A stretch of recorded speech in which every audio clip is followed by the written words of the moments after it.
Now, Sean had said earlier, when you're in it, you don't realize how big the moment is. This is a story we're going to look back on and refer to as an incredible first season for Arne Slot, coming and replacing Jurgen Klopp. Everyone said it was one of the biggest jobs in English football because Klopp had been so successful. And there he is winning the Premier League title in his very first season. Tim, just how tough is that to do as a manager? Amazing job what he's done. When he got announced, you know, I was like, well, good luck with that, trying to emulate what that great man Jurgen Klopp give to the Premier League and to them group of players. But he's quite right. When you listen to him talk, he's talking about, well, you know what, I was left and inherited a good group of players. And there was a few problems there. You know, one of your best players, it looked like he wanted to leave the club, and that was Mo Salah. And we saw quite publicly, he had a little spat there, didn't he, at the London Stadium with Jurgen Klopp. And I felt like it was the beginning and the end for that boy. But nothing like salt, nothing of the sort. When he comes in, he's just got a smile back on his face. The numbers, the assists and goals are just absolutely incredible. And on the pitch, he hasn't changed too much. And I think it's a big trait and a huge credit to him for not changing anything. I expected that you have this perception of Dutch managers, they come in and they want to reinvent the wheel.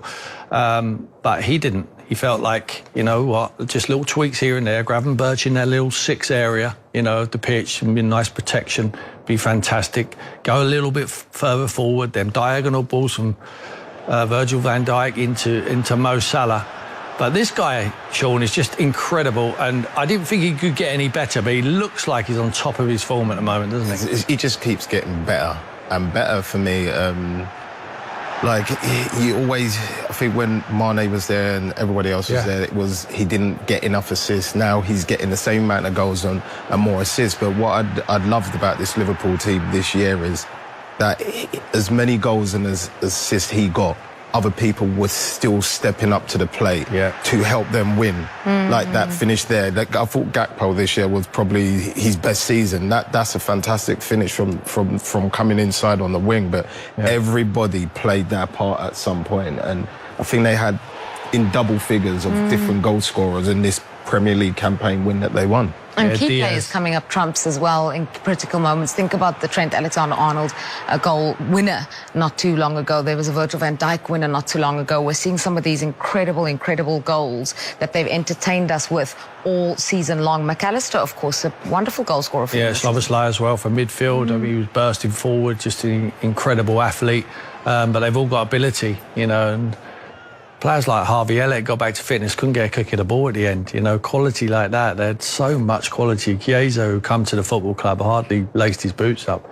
So it was really difficult for a lot of very good players to get an actual shirt number, really, and play part in this title race. So it all looks bright for the future. It really does. It looks like Trent possibly will leave the club, but Virgil signed on the dotted line. So is Mo. Very important players. You're quite right to say Gakpo looks like he's getting better and better. Diaz, for me, is always a threat. He plays right across the front line. He's outstanding. The midfield is probably the best balanced midfield there is. And Konate, when he plays again with Mo Salah there, at the back there with Virgil, it looks like they're the best partnership in the league at the moment. So, I mean, they've got to go and find a right back. That's what they've got to find. And Conor Bradley's already there, so they've got someone who can step up. I just think they're going to have to dip in the market. I don't think they'll rest. I think now Michael Edwards is back there and Richard Hughes is a sporting director. I think they've already done their homework. I can see them going back to Bournemouth with Richard Hughes' old club. Maybe Kirkes might come to the football club. Houghton, another centre-back, would be a good addition to the club. No stone unturned on their recruitment. I think they'll get it right, like they did when they was in the previous spell, certainly Michael Edwards when he was at the club, when he brought them their first title. They're going to be the team to beat again next year, unfortunately, for everyone else. Yeah, you're already looking ahead to next season, and rightly so in terms of recruitment. Liverpool fans are probably still partying from what happened at Anfield on Sunday, because they've been waiting a long time to see them win a Premier League at Anfield in front of the Kop. Emotional scenes there, but it was a title that's not only celebrated here in England, it's a title that'll resonate all around the world, given, and you know this as an ambassador, given the global nature of this league. Yeah, It's massive. I think globally it's a phenomenon. I hope they kind of do what City did with that, because it meant so much to the fans that obviously can't get to England or can't get to games. So to be able to bring a part of what they helped them achieve to where they are, and they can go and see it and get pictures with it, would be massive for the supporters around the world. Wow, everywhere from Nigeria, we just had Ireland, there's Uruguay as well, unbelievable scenes. A lot of people did make the journey from across the world to Anfield just to be part of that special atmosphere. I know the Springbok rugby captain, Siya Kolisi, was there, also had his flares, getting the red smoke up in. People came all over. It was a special moment for them, Tim. It's an institution around the world, Liverpool Football Club. One of the biggest clubs in world football, well supported. And I think Arne Slot going in there and taking over from Jurgen Klopp, everyone must have been very apprehensive. You know, but it couldn't have worked any better for them. You know, they've absolutely raced away with this Premier League title. And like I say, for me, I think they are going to be the team to beat next season. So the Guard of Honor, I know it's not compulsory. I know it's up to the club. I know it's out of respect. Has anyone ever, do you guys know, denied a club a Guard of Honor? Or do you think as professionals, there's admiration, there's, you know, a way of saying you were the best team, we respect you and salute you?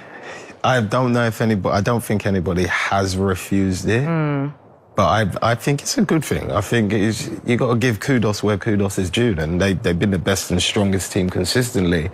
If you have a problem with giving a Guard of Honor, then you should have done something about it while the season was going on, sort of thing.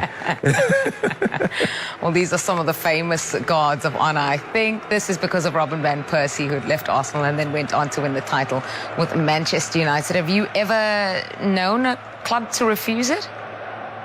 No, but I did read today that Glasgow Rangers won't be giving Celtic a Guard of Honour at the weekend.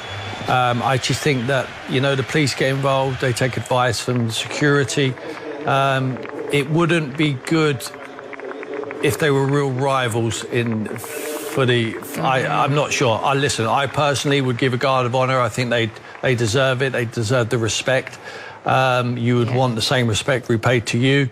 But I think they have to consider the whole package and the fans and how that would be perceived. So I think there's a lot more to it than just Maresca saying, no, we want to do it. I don't think that it's just one man's decision. I think the club put their head together, they come together with the security and the police, and they decide whether it's the right thing to do for the occasion. Yeah, well, that was Arsenal giving Liverpool a Guard of Honour in the COVID season. They'll be doing that again in, I think, 2 Sundays' time. Let's look at Guards of Honour and continue that look into the archives as we did at the very top of the show. Sean, I believe you have some expertise in giving a Guard of Honour. Yeah, it's never your proudest moment because you obviously want to win the trophy, but I remember giving this one to obviously United, and they deserved it that year. So as mad as I was and as upset as I was, you give respect where respect is due. I think it's more the fans who wouldn't want to do it, right? Yeah, I would say it would be more the fans, but even as players, like, it is, especially if you're that team chasing or challenging that year, it isn't a nice feeling, but you got to hold your head up high and show respect. All right, Chelsea are going to host Liverpool tomorrow in an important Premier League clash on Sunday at Stamford Bridge.